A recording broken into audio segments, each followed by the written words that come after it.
കവുങ്ങളുമൊക്കെ പിഴുതുമാറ്റിയ അതേ തോട്ടത്തിലെ അതേ ഇടത്തിപ്പോൾ ആന നിലയുറപ്പിച്ചിരിക്കുന്ന കാഴ്ചയാണ് കാണാൻ കഴിയുന്നത്. ഇനി ബാക്കി നടപടിക്രമങ്ങളിലേക്ക് പോലീസും വനംവകുപ്പും കടക്കും.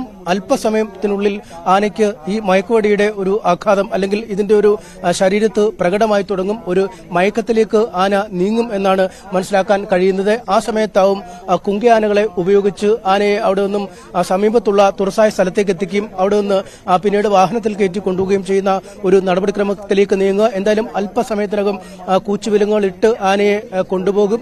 നേരത്തെ അരിക്കൊമ്പനെയൊക്കെ കൊണ്ടുപോയതുപോലെ മുഖം മൂടി ആനയെ കൊണ്ടുപോകുന്നതിനുള്ളൊരു നീക്കം അധികൃതരുടെ ഭാഗത്തു നിന്നും ഉണ്ടാകുമെന്ന് നമുക്ക് മനസ്സിലാക്കാൻ കഴിയുന്നു. എന്തായാലും ആനയ്ക്ക് വെടിയേറ്റിരിക്കുന്നു. വെടിയേറ്റ ശേഷം ആന ശാന്തമായി തന്നെ താൻ രാവിലെ മുതൽ നിലയുറപ്പിച്ച അതേ വാഴത്തോട്ടത്തിൽ നിൽക്കുന്ന കാഴ്ചയാണ് കാണാൻ കഴിയുന്നത്. ഈ ചെറിയ വാഴത്തോപ്പിന്റെ സമീപത്തുള്ള കുന്നിൻ ചെരുവുകളിലെല്ലാം ജനക്കൂട്ടമാണ്.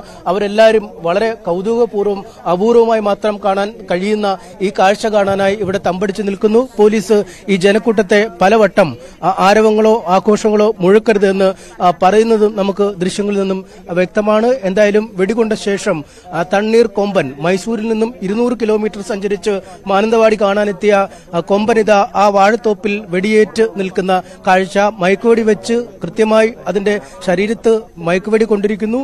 എന്തായാലും വലിയ ആശ്വാസമാണ് നാട്ടുകാരെ സംബന്ധിച്ചിടത്തോളം. കാരണം രാത്രിയായാൽ ഈ കൊമ്പൻ തോപ്പിൽ നിന്നും എങ്ങോട്ട് പോകും, അല്ലെങ്കിൽ പുറത്തേക്കിറങ്ങിയാൽ ജനവാസ മേഖലകളിൽ എത്ര വലിയ നാശം വിധിക്കും.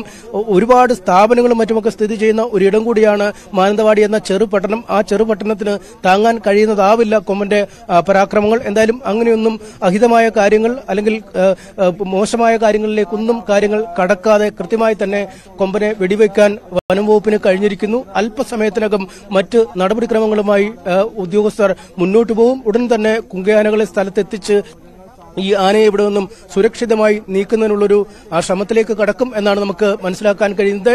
കേരള വനംവകുപ്പ് ഉദ്യോഗസ്ഥർക്കൊപ്പം കർണാടകത്തിലെ ഉദ്യോഗസ്ഥരും സ്ഥലത്തെത്തിയിട്ടുണ്ട് എന്നാണ് മനസ്സിലാക്കാൻ കഴിയുന്നത്. പോലീസ് രാവിലെ മുതൽ 144 പ്രഖ്യാപിച്ച് നിരോധനാജ്ഞയാണ് ഈ സ്ഥലത്ത് ഏർപ്പെടുത്തിയിരുന്നത്. വ്യാപാര സ്ഥാപനങ്ങളും കച്ചവട സ്ഥാപനങ്ങളും ഒക്കെ പൂർണ്ണമായി അടഞ്ഞുകിടക്കുന്നു. വിദ്യാഭ്യാസ സ്ഥാപനങ്ങളിൽ കുട്ടികൾ രാവിലെ മുതൽ വരാത്ത ഒരു സാഹചര്യം. ഇങ്ങനെയൊക്കെ ബന്ദോബസ്താക്കിയ ശേഷമാണ് ഒരു മിഷനിലേക്ക് കഴിഞ്ഞിരിക്കുന്നത്.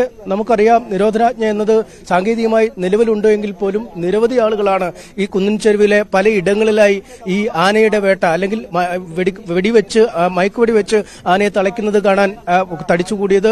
നേരത്തെ അരിക്കൊമ്പനെയും മറ്റുമൊക്കെ ചിന്നക്കനാലിൽ ഇതുപോലെ ദൌത്യത്തിലൂടെ മയക്കുവെടി വെച്ച് കൊണ്ടുപോയ ദൃശ്യങ്ങൾ കണ്ടിട്ടുള്ള ആളുകളാണ്. പക്ഷേ അവർ വളരെ ക്ഷമാപൂർവ്വം രാവിലെ മുതൽ തന്നെ ഈ ആനയെ പിടികൂടി കൊണ്ടുപോകുന്നത് കാണാൻ കാത്തിരുന്ന ആളുകളാണ്. ഒരു തരത്തിലുമുള്ള പ്രകോപനം ഈ നിമിഷം വരെ ആനയുടെ ഭാഗത്തൊന്നും ഉണ്ടായില്ല. ആന അങ്ങേയറ്റം ശാന്തനായാണ് ഈ നിമിഷം വരെ നിലയുറപ്പിച്ചത്. ഒരു തവണ